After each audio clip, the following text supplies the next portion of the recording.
드리고, 이 시간에는 짧은 시간이지만 종합 토론하는 시간 갖도록 하겠습니다.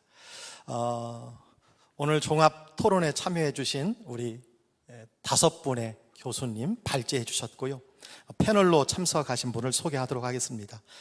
성결 성김마당 공동대표이시고 여조교회를 섬기시는 이성관 목사님이십니다. 네, 총회 신학교육정책위원회를 섬기시는 서부교회 임채영 목사님이십니다. 또 한 번 소개합니다. 총회 신학교육정책위원회를 섬기시고 진주교회를 섬기시는 이명관 목사님이십니다. 네, 그리고 저는 성결 성김마당을 섬기고 있는 광주교회 김철교 목사입니다. 네, 오늘 30분씩 짧게 발제해 주셨는데 여기에 대면으로 참여하신 분들도 계시지만 대부분 약 400여 분 넘게 온라인으로 이 강의를 시청해 주신 많은 분들이 계십니다. 여러분들도 댓글로 질문해 주시면 함께 참여할 수 있으리라고 생각을 합니다. 5가지 주제에 대해서 발제해 주셨는데 오늘 패널로 참석해 주신 우리 목사님들 질문을 먼저 받도록 하겠습니다. 네, 먼저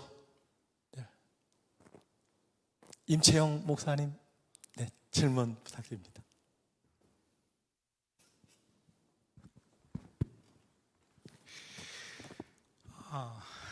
제가 먼저예요. 먼저 한번 조기현 교수님께 좀 질문을 드릴게요. 강의 잘 들었고요. 특별히 사실은 코로나를 맞이하면서 예배의 본질이 무엇인가 하는 것에 대해서 목회자로서 굉장히 고민이 있는데 예배의 구조와 순서가 하나님의 구속사 전체를 요약 재현해야 되고 특히 죽으심과 부활의 신비가 강조되어야 된다라고 하는 예배 핵심을 잘 지적해 주셔서 감사를 드리고요.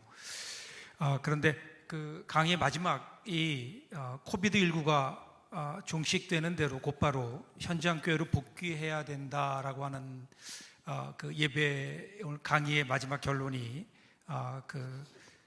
그런 것이어서 그래서 목회자로서 이런 고민이 드는 게 사실입니다.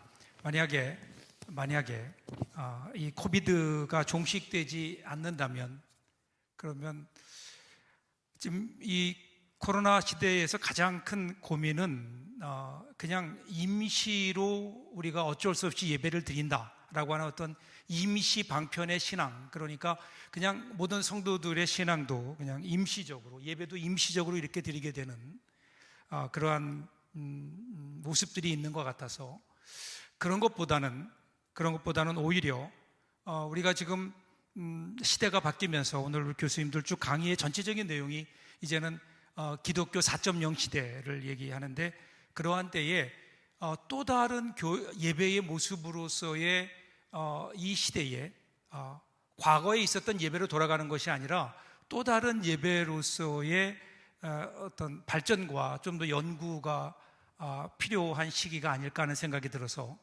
그래서 조기현 교수님께 이런 질문을 드립니다. 네, 아주 그 격려와 또 질문 감사드립니다. 이제 디지털 예배에 대해서 아까 이제 몇몇 감리교회 성공회 바티칸의 이제 그 의견들을 제가 소개를 해드렸고요. 지금 현재 대부분의 예배 학자들은 저와 같은 생각을 하고 있습니다, 사실. 그런데 이제 올 봄에 우리 한국에서 한 책이 나왔는데 지금 현재 예일대학의 예배학 교수이신 테레사 베르거라고 하는 그 교수께서 이제 책을 쓰셨는데 디지털 예배라고 하는 책을 쓰셨어요. 저한테 이제 그 이대의 이제 안선희 박사께서 이제 번역을 하셨고 저에게 서평을 써달라 해서 이제 제가 그 원고를 다 읽어서 이제 서평을 써드렸는데 그분은 이제 디지털 예배에 대해서 굉장히 적극적으로 생각을 하고 계시고 많은 질문을 던집니다. 많은 질문을 던지는데 어쨌든 답은 없어요. 현재까지는 그런 상태고요. 또 이제 어떤 분들은 이스라엘 백성들이 예루살렘 성전에서 이제 희생제사의 방식으로 예배를 드리다가 예루살렘 성전 회파되고 바벨론 포로로 잡혀가고 나서 새로운 예배 방식인 회당 예배 방식을 만들어냈지 않냐. 그러니까 예배도 좀 새로운 방식을 만들어내야 되지 않냐. 이제 요렇게 얘기하시는 분들도 계십니다. 물론 저도 그런 점에 대해서 이제 생각을 하고 있고요. 다만 그러나 지금 이스라엘의 경우에는 그러고 나서 지금 다시 예루살렘 그 땅을 회복하고 성전을 회복하기까지 이제 거의 2000년 걸렸는데, 지금 현재의 코로나 상황이 지금 그런 상황은 아니지 않냐 하는 거고, 그 다음에 제가 이제 임시 방편적이라고 말씀드린 것은 뭐냐면, 현재 교회에서 예배는 다 정상적으로 하고 계세요. 그런데 집에서 온라인으로 예배에 참여하시는 분들, 그분들에게 제가 굳이 표현을 쓰자면 그거는 이제 임시 방편적인 참여다. 예배는 교회에서 제대로 행해지고 있지만 집에서 온라인으로 참여하시는 분들은 임시 방편적으로 예배에 참여하고 있는 것이다라고 표현을 굳이 하자면 정정하고 싶고요. 그러나 그분들도 이제 코로나가 끝나면 바로 교회로 와야 된다, 이런 의미에서 말씀을 드린 거고, 제가 이제 왜 이걸 임시 방편적이라고 하냐면, 지금 현재 이 온라인 예배의 정당성을 부여해주면 코로나가 끝난 다음에도 이 성도님들이 교회에 안 나오면서 나는 집에서 온라인으로 드려요 라고 당당하게 얘기하게 될 거고, 그렇다고 한다면 우리 한국교회 미래가 어떻게 되겠는가 라고 하는 목회적인 관점도, 물론 예배학자가 목회적인 관심을 얘기하는 것은 조금 약간 곁다리긴 한데, 어쨌든 예배학적인 신학적인 원리나 아니면 목회적인 고려, 이 두 가지를 감안해서 저는 그렇게 말씀을 드렸는데, 목사님께서 좀 불만족이신지 모르겠습니다. 예, 제 대답은 여기까지입니다. 네, 제가 한 번 더 말씀드려도 될까요?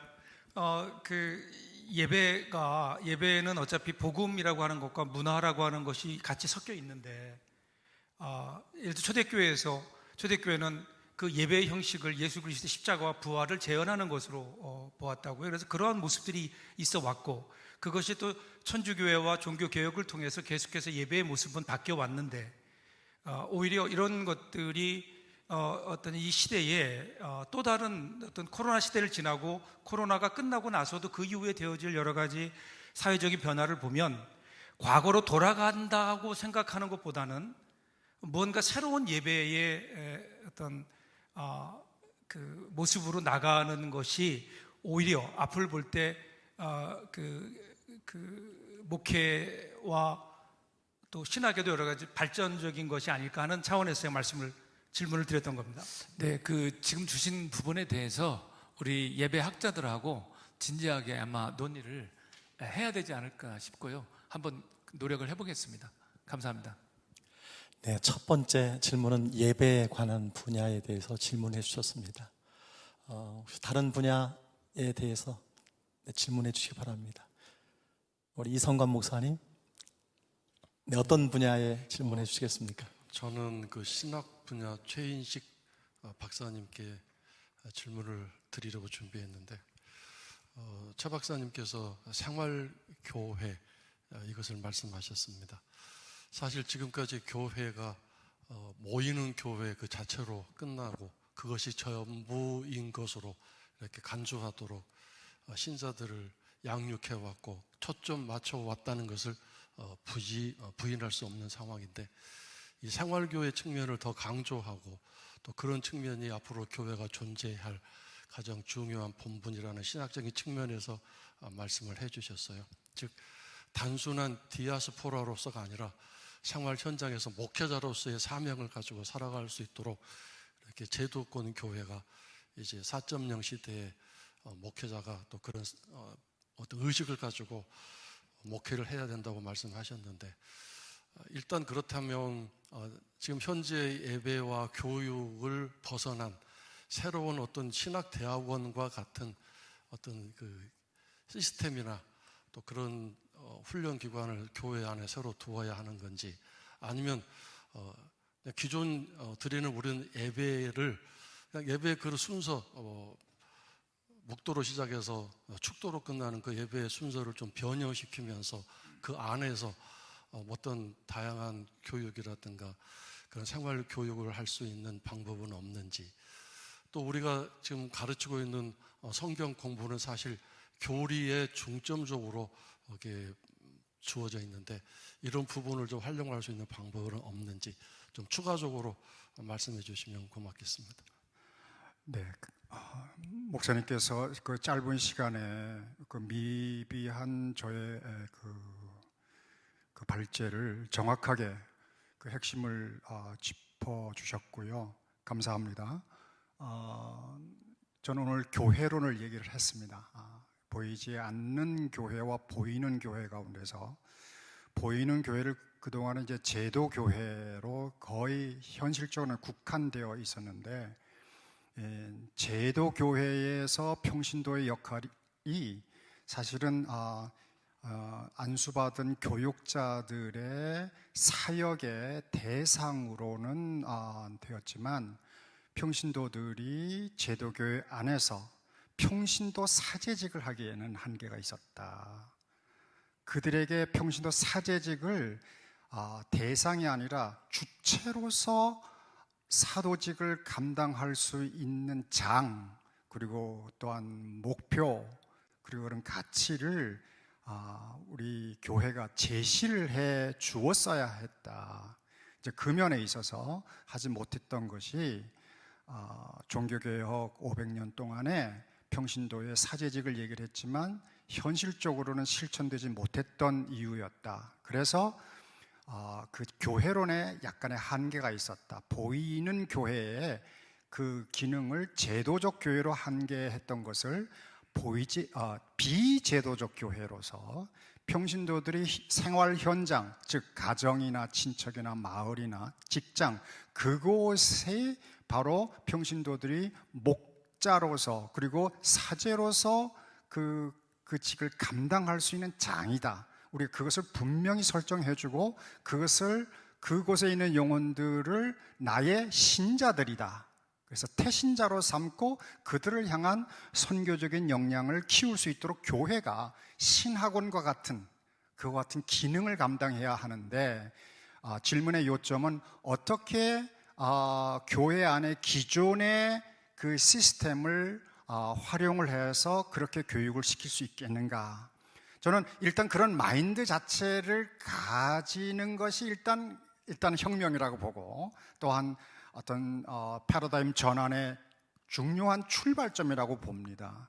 그래서 일단 그런 마인드를 가질 수 있도록 하기 위해서 신학교와 혼총회가 할 수 있는 일은, 즉 생활교회론을 좀 더 명확하게 제시해 줘야 할 필요가 있겠다라고 하는 것과, 그리고 현재의 지금 진행되고 있는 예배, 교육, 봉사, 그 선교, 친교, 이 모든 것들이 조금만 트랜스포메이션을 하면, 마치 평상시에는 자동차 공장이 뭐 이런 여러 가지를 만들어내지만 전시 때는 그게 군용으로 바뀔 수가 있듯이, 이제 3.0에서 4.0 기독교 4.0 시대에는 이 평상시에 이 모든 이 교회 안의 활동이 평신도 목자를 양성하는 신학원으로 전투적으로 체제를 바꿀 수 있다고 한다면 좋겠다. 그것을 위해서 우리 집에 이제 총회장 앉아 계십니다만, 총회장님께서 조금 더 좀 관심을 가지시고 저희 신학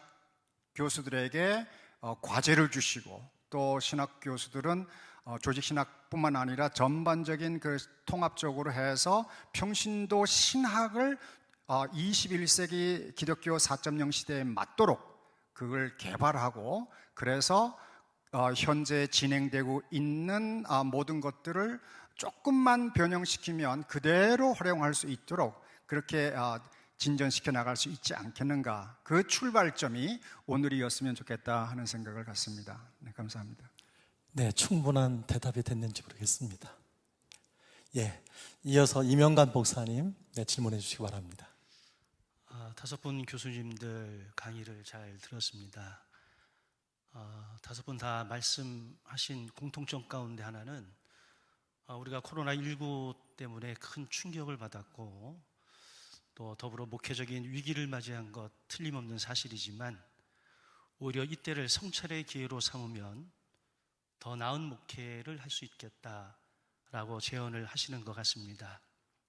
사실 앞으로 코로나19를 지금 겪고 있지만 그 이후의 모습을 생각해 보면 짧게는 1, 2년, 길게는 3년이 넘어야 종식이 될 텐데 그때가 돼서 과거로 돌아올 수 있는 것과 또 그렇지 못한 것이 있으리라고 생각이 되어집니다. 근데 현장 교회는 그에 대한 준비가 전혀 되어 있지 않은 게 사실이지요. 물론 어느 정도의 규모가 있는 교회들은 이런저런 방법으로 대처를 하고 있지만 사실 전혀 무방비 상태에 있는 교회들이 훨씬 더 많습니다. 그래서 오늘같이 이런 포럼을 통해서 제가 느끼는 것은 서울신학대학과 우리 교단 총회본부 그리고 현장 목회자가 함께하는 목회전략 연구팀, 이게 코로나19로 인해서 한시적인 것이 아니라 장기적인 관점을 가지고 이게 접근에 들어갈 때가 되지 않았나라는 생각이 듭니다. 사실 저도 신학대학원을 졸업하고 목회 현장에 뛰어들었는데 일단 목회 현장에 들어가면 신학교하고는 별 상관이 없어지는 게 사실입니다. 그러나 목회 현장에서 목회를 하다 보면 신학적인 도움이 반드시 필요할 때가 있더라고요. 그래서 이제는 우리 총회장님도 총장님도 여기 계시지만 산학연구소가 있는 것처럼 신학교와 총회와 개교회들이 연결되어진 하나의 목회전략 연구소, 이런 것들을 만들어서 지금까지 제언하신 여러 가지 것들을 구체적으로 논의하고 연구하고 만들어서 하나의 매뉴얼로 개교회들에게 제공을 해 줄 수만 있다면 그것을 가지고 조금은 더 나은, 조금은 더 대처 가능한 목회가 가능하다라고 여겨지는데 우리 교수님들은 어떻게 생각하십니까? 네, 구체적으로 한 분을 좀 지명하셔서 질문하시면 좋을 것 같습니다. 좀 가능하신 분이 얘기해 주시면 좋겠습니다. 네, 우리 최동규 교수님께서 가능하실 것 같습니다. 예, 목사님 말씀을 듣고 저는 전적으로 공감합니다. 이미 오래 전부터 저 역시 또 신학교에 있는 많은 교수님들은 이 필요성에 대해서 굉장히 많이 말씀들을 해 오셨습니다. 그런데 이제 사실 그런 이제 노력들은 해 왔지만 제대로 구현이 안 돼서 사실은 많이 좌절감을 느꼈던 부분이 있었죠. 그래서 이런 때에 저는 생각에 뭐 사실 저희 신학교에서도 많은 목사님들이 이제 그런 이제 비판도 많이 하셨습니다. 신학교육이 현장과 거리가 좀 있다, 이런 비판을 많이 하셨고, 그래서 저희들도 어떻게든지 현장 지향적인 또 현장 친화적인 그런 신학을 하려고 굉장히 몸부림을 치고 있습니다. 그래서 어떻게든지 이제 그런 기회가 마련된다면 적극적으로 협력하고 노력할 그런 생각을 가지고 있습니다. 정말 대환영입니다. 네. 네, 동일한 질문에 우리 하도균 교수님도 짧게 좀 예, 제가 답변해 지금 주십시오. 하 교수님한테 지금 질문을 하려고 그랬어요. 예. 전도에 대해서 굉장히 고군분투하고 계시는데 제가 지금 여기서 질의를 했는데 여기에 대해서 현장 목회자 못지않게 전도 사역을 하고 계시기 때문에 조금은 더 구체적으로 좀 이야기해 주실 수 있겠다는 생각이 듭니다. 교수님의 좀 의견을 좀 듣고 싶습니다.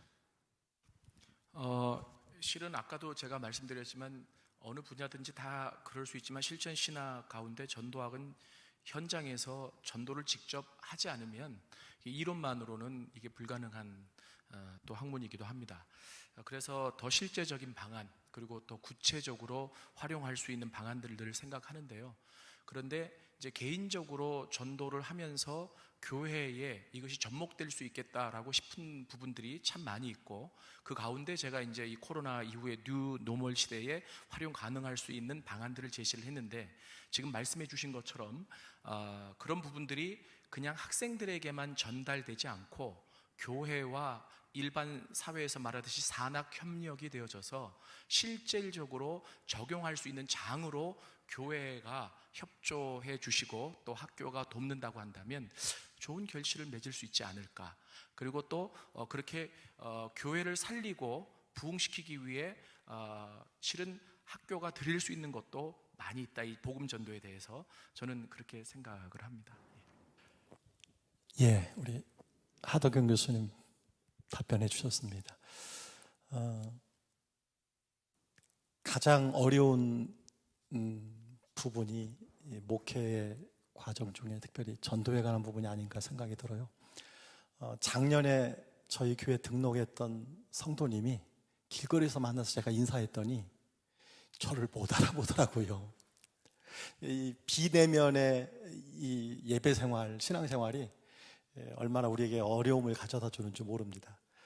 저도 7개월이 됐는데 제가 1년에 한 15명 정도를 하는데 올해는 한 명도 전도를 못했습니다. 그 이유는 어쨌든 예배당이라고 하는 그 공간에 초대하는 부분이 좀 필요한데 교회가 사실은 건물은 아니고 성도들의 모임의 공동체이지만 사실은 영혼을 구원하는 일에 귀하게 쓰임을 받았거든요.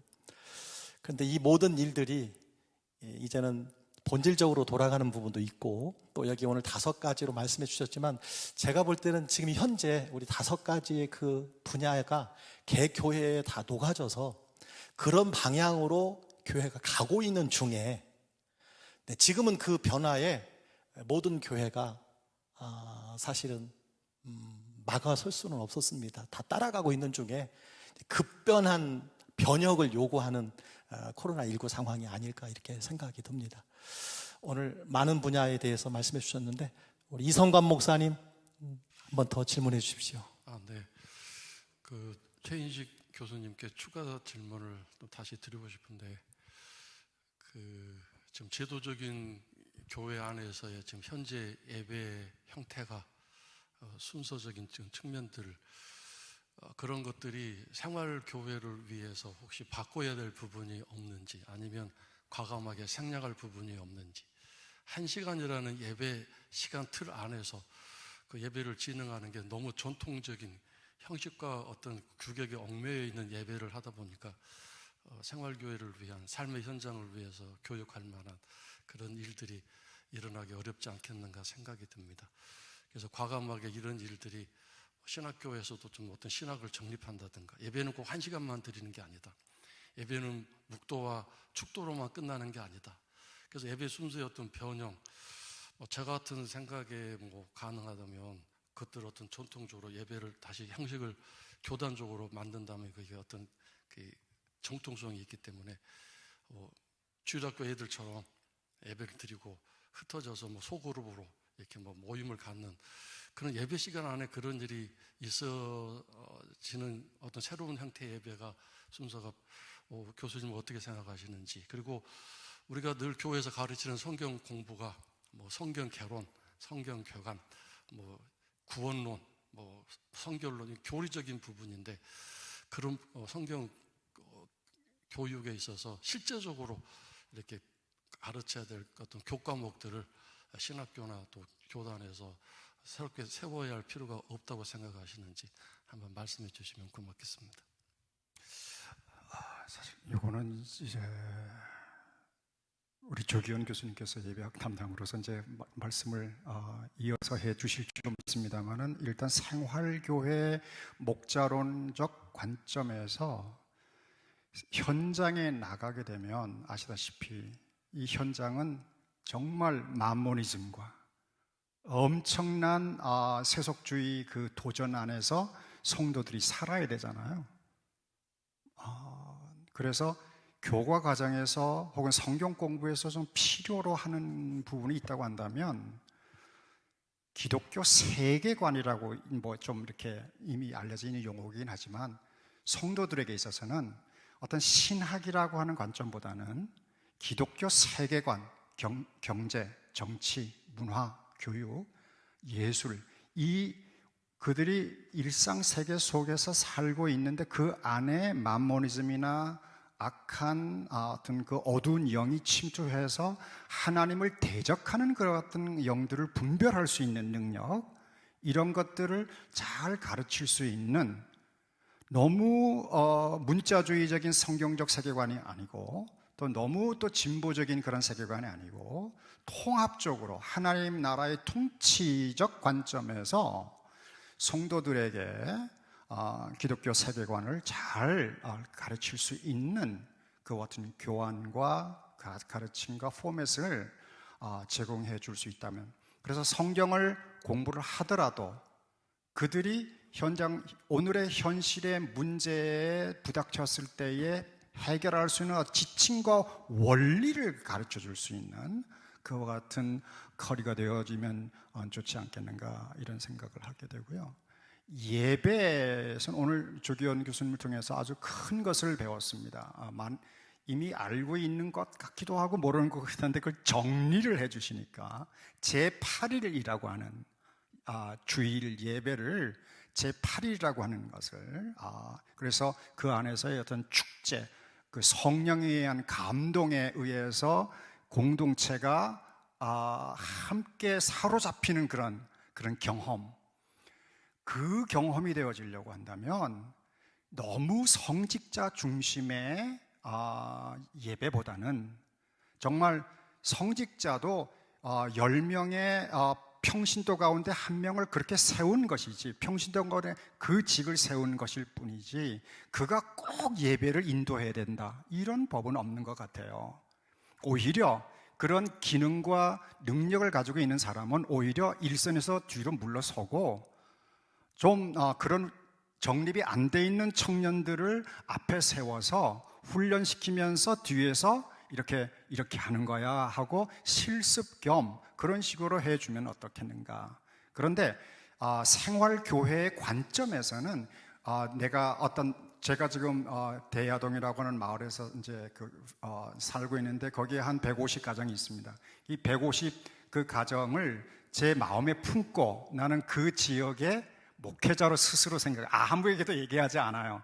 그러나 저 사람은 예수 믿고 안 믿고 다 알고 지내고 있거든요. 그래서 그들을 가슴에 품고 이제 있는데, 거기 있는 청년들도 자기 회사에 한 20명이면 20명의 그 사람들을 마음에 품고 기독교적인 세계관으로, 그리고 또한 예배하는 심정으로 그가 주체적인 사역의 주체가 될 수 있도록 교회의 예배가 혹은 성경 공부가 그렇게 어떤 그런 전환이 될 수 있다고 한다면 그것 자체가 신학 과정의 한 커리큘럼이 되지 않겠는가, 이런 생각을 해봅니다. 목사님, 네, 감사합니다. 네, 임채영 목사님. 오늘 세미나를 들으면서 우리가 한 가지 분명히 정리해야 될 건이 있는 것 같아요. 돌아갈 것인가, 다시 돌아갈 것인가, 아니면 달라질 것인가, 이게 이제 중요한 질문인 것 같은데요.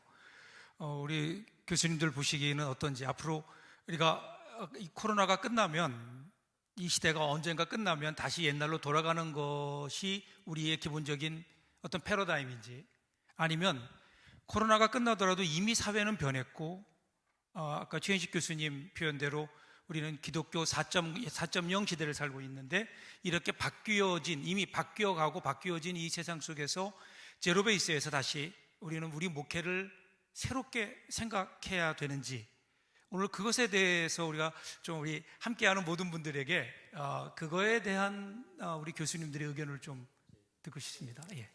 예, 우리 최동규 교수님.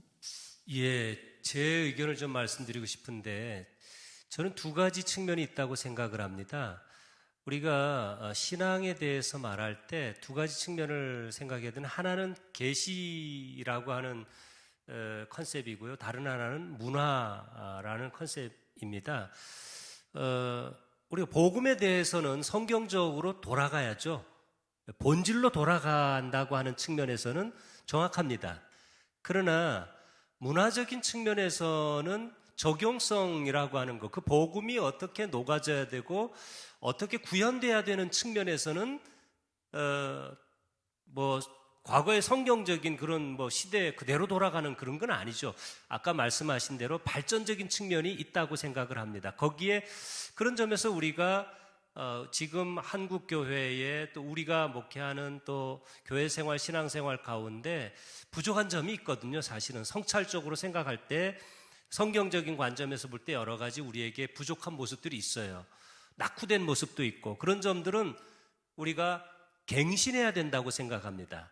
어떤 성경적인 기준에 근거해서 성찰적으로 보고 변형해 나가고 새로운 것들을 모색하고 어떻게 그걸 녹여내야 될지에 대해서는 발전적이라고 생각합니다. 그래서 그 점에서는 두 가지 요소가 같이 균형 있게 생각되어야 하지 않나 저는 그렇게 생각을 합니다. 네, 우리 유재덕 교수님. 네.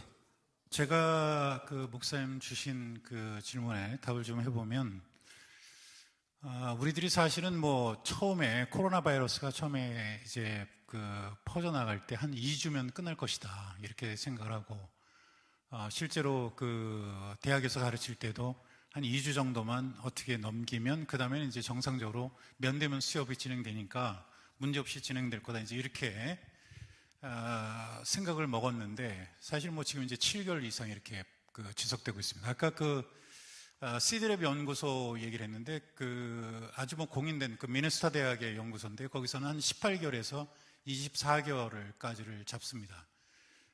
지금 뭐 그 백신이 나오더라도 뭐 어떤 그 영국에서는 뭐 한 20억 분을 지금 그 준비하고 있다고 하지만 인류 전체가 다 맞아야지 사실은 끝나는 거죠. 그렇게 본다면 대체로는 좀 비관적입니다. 그러니까 임 목사님 말씀하신 대로 과거로 돌아갈 수 있느냐, 네, 일반적인 의견은 그건 어렵지 않겠냐라는 게 이제 대체적인 의견이고요. 그렇다면 그러면 우리가 어떻게 해야 될 거냐? 말 그대로 뉴 노멀이라는 말이 이제 그런 거 아닙니까? 그 기존에 있던 모든 그 가치, 판단 기준, 그런 것들이 다 이제 무용 상태가 되는 것인데, 그거를 우리가 어떤 식으로든 새롭게 그 적응해서 그런 기준을 세우는 게 중요한 것이죠. 예를 들어서 그 접촉 얘기를 많이 합니다만, 앞으로도 마찬가지일 거예요. 그 악수하는 거, 뭐 간단히 허그하는 거, 이게 불가능해지고, 뭐 불가능하지는 않겠지만 아무튼 겁을 많이 여전히 먹겠죠. 그런 측면에서 본다면 교회 안의 문화도 바뀔 것이고, 그 특별히 이제 아까 말씀드린 그 교육 차원에서 변화는 더 클 거다 이렇게 생각을 합니다. 근데 이제 문제는 목사님들이 여전히 이제 오프라인을 생각하시거든요. 그러니까 이미 교회 안에는 여러 가지 전자장비가 들어와 있고, 그리고 이제 거기에 네트워크까지 결합되면서 이제 새로운 세상이 열려 있는데, 기존의 교회는 오프라인 중심으로 돌아가고 싶은 생각이 있는 거예요. 이건 사실 우리가 좀 고민해야 될 노릇이고, 제가 확인해 보니까 교회마다 요즘에 뭐 그 온라인 장비를 사느냐고 정신이 없습니다. 아주 전문적인 그런 그 장비들까지 교회에다 갖추는데, 이런 상황에서 우리가 그거에 적응해서 더 발전시킬 것인가, 아니면 그거를 그 안정된 상황에 오면은 본래대로 돌아갈 것인가. 이미 세상은 바뀌었는데 우리는 다시 돌아갈 생각한다. 이건 좀 우리가 좀 고민해 볼 필요가 있습니다. 아까 말씀드린 대로 원격 진료, 뭐 원격 교육, 뭐 이런 차원의 원격을 기반으로 한 세계가 이미 펼쳐지고 있는데, 우리가 거기에 적응하는 노력도 필요하다는 것이죠. 아까 조 교수님 그 인터넷으로 혹은 온라인으로 성찬식 진행하는 거 그거 보면서 굉장히 인상이 깊었는데, 그런데 이제 문제는 또 하나는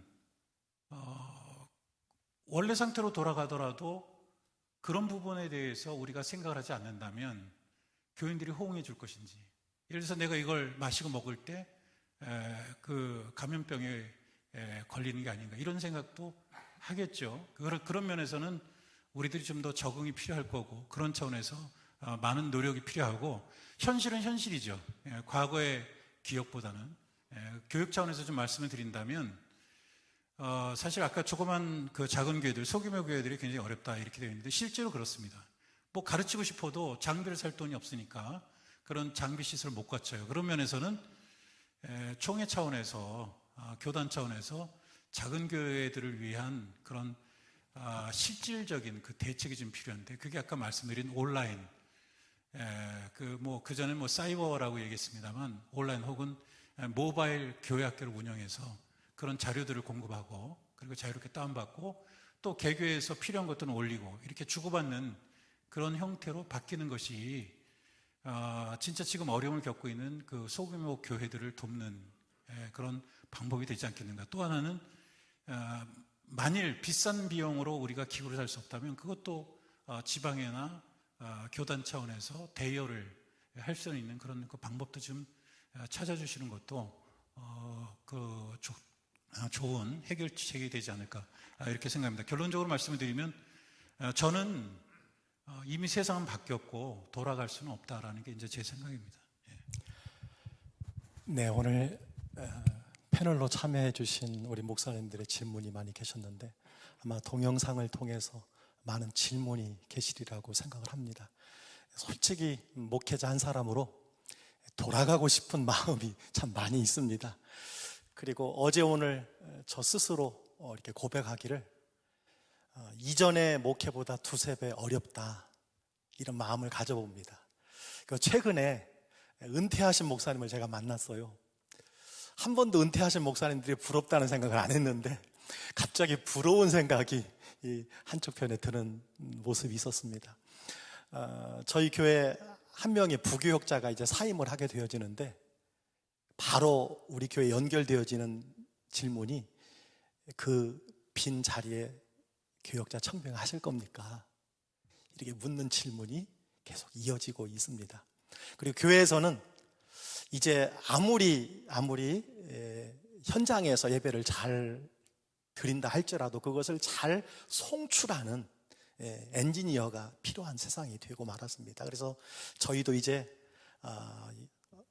컨텐츠나 미디어를 전문적으로 다룰 수 있는 부목사님을 찾는데 거의 존재하지 않습니다. 어쨌든 크고 작은 어려움들이 교회 안에 다 있는데 오늘 5가지 주제로 구체적으로 제시해 주신 우리 교수님께 감사를 드리고 또 이것을 저희들이 교회에서 실제 적용하기는 또 5배, 10배 어렵지 않을까 그렇게 생각을 합니다. 오늘 5가지 주제로 오늘 강의해 주셨고 또 발제해 주셨고 또 이렇게 토론에 참여해 주신 우리 교수님과 패널 모든 분께 감사를 드리고 정한 시간이 조금 지났습니다. 오늘 모든 강의에 대한 자료는 교육부 우리 총회 교육부에 문의하시면 거기에 강의 PPT뿐만 아니라 또 교재까지 다 제공이 된다고 합니다.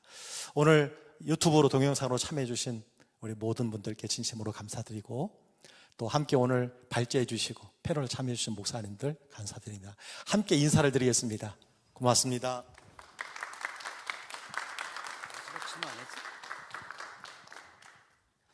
예, 오늘 기독교 대한성결교 신학교육정책위원회와 성결성김마당이 함께 뉴 노멀 목회 패러다임을 준비했는데요. 오늘 함께 하신 모든 분들께 감사를 드리고 저희가 자료 또 강의안 이미 공급하고 있는데 혹시 못 받으신 분들은 총회 교육국 자료실에 들어가시면 다운로드해서 받을 수 있고요.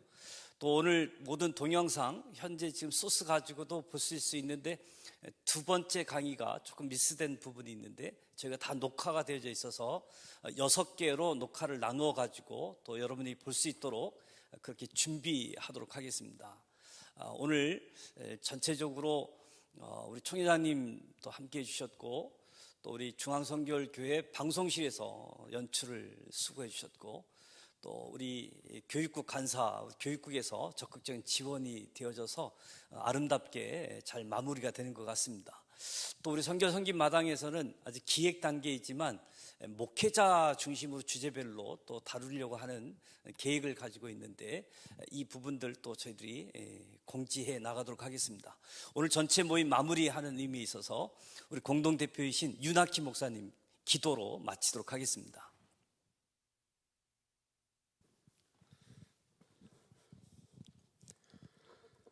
하나님 감사합니다. 이 시대에 저희들을 부르신 것 하나님의 특별한 섭리가 있는 것을 믿습니다. 코로나19 때문에 온 세계가 위기를 맞고 또 한국 교회도 위기를 맞았는데 오늘 귀한 세미나 열게 하시니 감사합니다.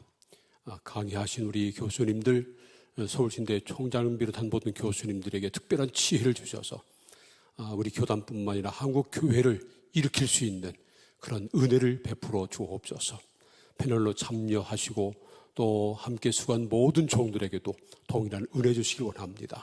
하나님, 우리 교단을 사랑하시지요. 새로운 은혜를 주옵소서. 광야의 물을 사막의 강을 내시는 하나님께서 이 시대에 새롭게 역사하여 주옵소서. 주께 모든 것을 의탁하오며 예수님의 이름으로 감사하며 기도합니다. 아멘.